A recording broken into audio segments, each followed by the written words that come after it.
Lego once made a minifig-scale Delorean time machine back when Lego Ideas was called Cuso. And it sucked ass. I guess it was the best it could do in 2013. While considering the end result, maybe they shouldn't have bothered. Whether they should have or not, it was with great interest that they announced late last year that a new version would be released in 2026. And we're here to check it out. Ha! I love Back to the Future. It's one of my favorite movies of all time. It's the movie that made me get into science. Great Scott! Yeah, this is heavy. So, when Lego released their latest version of the DeLorean time machine, you know we had to break into our corn vault and purchase that set. As it's only made up of 357 pieces, it won't take us too long to build it. Those pieces are placed into 5 bags. 3 parts are actually loose in the box. There's also a booklet for the instructions, and their dreaded sticker sheet. Here we go again with bloody stickers. It's the ongoing curse of building Lego sets, McCluck. Ah, don't I know it? Rather than immediately focusing on the downsides, let's take a look at the minifigs. Fine. Marty's fig is quite special thanks to the inclusion of his iconic red puffer vest as a separate piece, which means that you have a fully detailed jacket underneath. That piece was actually introduced in 2024 in the Dreams theme. And it's absolutely perfect for Marty. So, that means all those details on the torso are lost when you put the vest on, which, let's face it, will be the way it's always displayed. Plus, you complain about everything, McCluck. Hey! It's my brand! And as with most modern Lego minifigs, Marty also comes with 2 expressions, with the second one being highly stressed out. Well, he does have to drive away from Libyan terrorists. Or chasing that lightning strike. As for Doc Brown, he wears the white outfit he had during the first nighttime demonstration of the time machine, and it's a very detailed outfit at that, including the timepiece that was synchronized with Einstein's. Oh, speaking of, no dog in this set? No, Gigi, Einstein wasn't included. Doc Brown also comes with 2 facial expressions. Actually, I have an issue with that second one. It features the wound on his forehead he got when he fell off the toilet and got a vision of the flux capacitor. Yet, that didn't happen then, but in 1955. Terrible anachronistic decision if you ask me. I guess it could have worked had they used the outfit he wore from the 50s.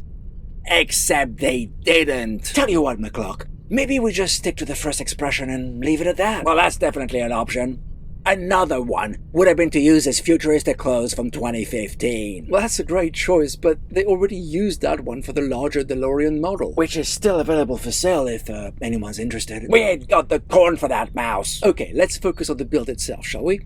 The first bag takes care of most of the car's base, with brickwork focusing more around the back section of the DeLorean. And as I know you hate stickers, McCluck, you'll be pleased to see that the key pack tile, along with the 2 1x2 transparent slope pieces behind the rear wheels, are actually prints. So why do we have a sticker sheet then? Because they'll be used later. Now, Bag 2 continues the build with more detailing around the back, and brings large 2x6 bracket pieces for the sides. This is a relatively new part to having been introduced in 2024. New part or not, it spells the death knell for those iconic gull-wing doors. Yes, McCluck, that model's doors won't open. How can you make a DeLorean without its most iconic feature? It's part of the Speed Champions line, and none of the other cars in that theme have opening doors. But none of those other cars have more than 1 character either. But that didn't stop us having 2 with a DeLorean. He's got you there. I admit it's a good point, but it is what it is, I'm afraid.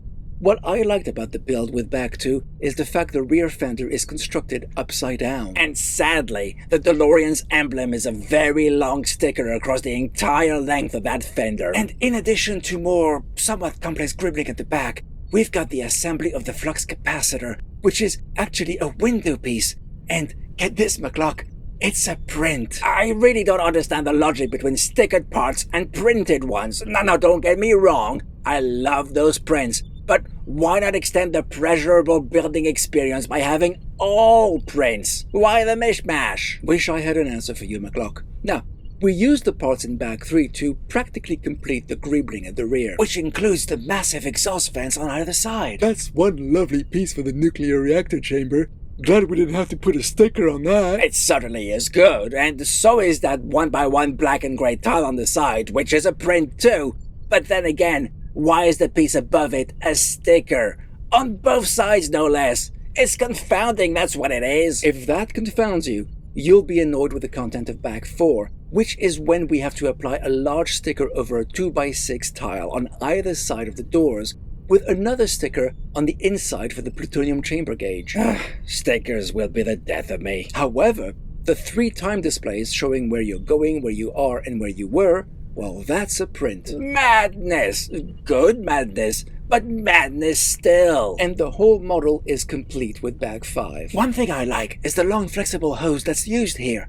It connects at the back, goes under the decorated tile, then wraps itself under the car, and goes back round the front and clips on after the wheel. It sure looks great, on both sides. And all those transparent tiles have prints on them, not stickers. Such a wonderful decision. And that goes for those at the front too. In fact, the headlights are prints as well, but not the Delorean logo on that new 1x3 slope piece. Ah, so close. That part is actually brand new, and this set marks its first appearance. It'll be useful for a lot of mocks, I'm sure. I would have liked it better had it come with a print myself. True. Although, all 4 wheel hubs are printed, and the license plate at the back is also a print, McCluck, so there's that. So many prints, and yet they still had to give us stickers. Oh, so frustrating! Now, this model is how it looked at the start of the movie, but the developers gave us a few options to extend the experience. For instance, you can use a long fishing pole to connect it directly to the flux capacitor so it can catch the lightning for the movie's grand action scene. Oh, that was such an exciting part! And that's not the only change that's on offer. As you know, the DeLorean got a few upgrades when it traveled into the future, and that's reflected in this set too. For instance, you could remove the yellow cap on top of the reactor and replace it with a Mr. Fusion device, complete with a printed piece. And the license plate can also be changed. Now, to do this, you remove the 2x2 plate that's on top of it to gain access to it. Then it's a simple matter of removing the existing license plate and replacing it with a futuristic one. Now, to put the figs in the car, since you can't open the doors, such a missed opportunity. You have to remove the canopy instead. Add Doc and Marty. Put the canopy back, and you're done. Is that all there is to it? Well, no. You can also put the car into flight mode. Oh, you mean the wheels can rotate downwards? Oh, I wish. Sadly, the mechanism is much trickier. You have to remove the wheels first, which is tough to do, and those printed transparent parts aren't attached very well, so they can easily come off during the process. Plus, it's easy to put them back afterwards. Easy? Yes, but the whole process is pretty fiddly. Then, you have to remove the 10 axle pieces from the wheels, add a 1x4 plate with a bar in the middle under all of the 4 wheel arches, which certainly isn't as easy as it sounds, and connect the wheels to them thanks to a half-Technic pin. Now, it looks good, but it's a heck of a hassle to do this each and every time. Fiddly though the conversion is, the model looks pretty good like that too. And those transparent pieces do help with displaying the car that way. Well, except sadly, I added those transparent pieces myself. They're not included in the set. Oh, shame. It still looks good though. So, other issues I have with the model, aside from the stickers, and the lack of openable gull-wing doors, which is certainly worth repeating. So, other issues include the fact that those printed transparent tiles come off way too easily, because most of them are only attached by a single stud, which isn't enough.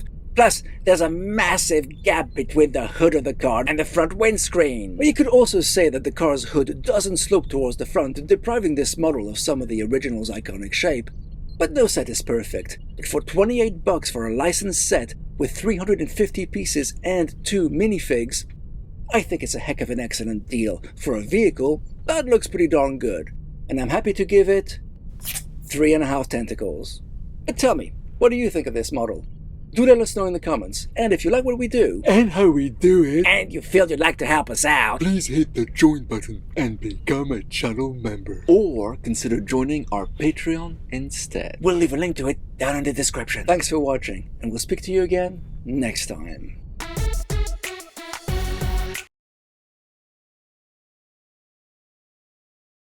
One thing I like is the long flexible Ho? One thing...